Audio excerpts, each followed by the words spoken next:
Mimi kwa jina naitwa Elton Benito Mlegera, mwenyekiti wa Chama cha Mapinduzi Bangulo wilaya ya Ilala.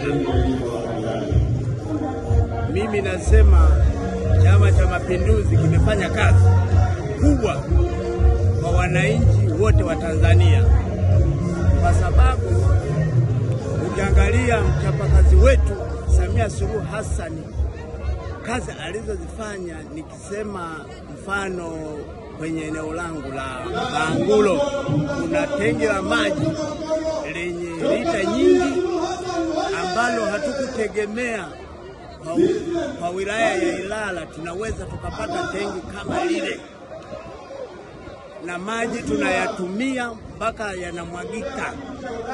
Tulikuwa tunatumia visima, lakini ameleta ukombozi mkubwa huo. Samia Suluhu ni jembe kuliko jembe.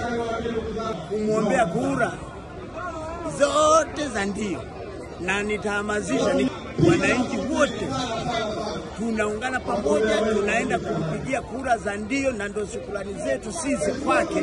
Hatuna shukrani zingine zaidi ya kumpigia kura aweze kupiga mitano tena, na ameendelea kufanya mambo mengi sana. Kuna barabara zimejengwa hatukutegemea, na barabara bado zinaendelea kujengwa. Kuna barabara ambayo ni ndogo inaanzia Mwebesuku, imeanza tena ujenzi, na vifusi vimeshawekwa tayari, vimeanza kumwagwa. Kwa hiyo mkandarasi iko site, mama tunamshukuru sana.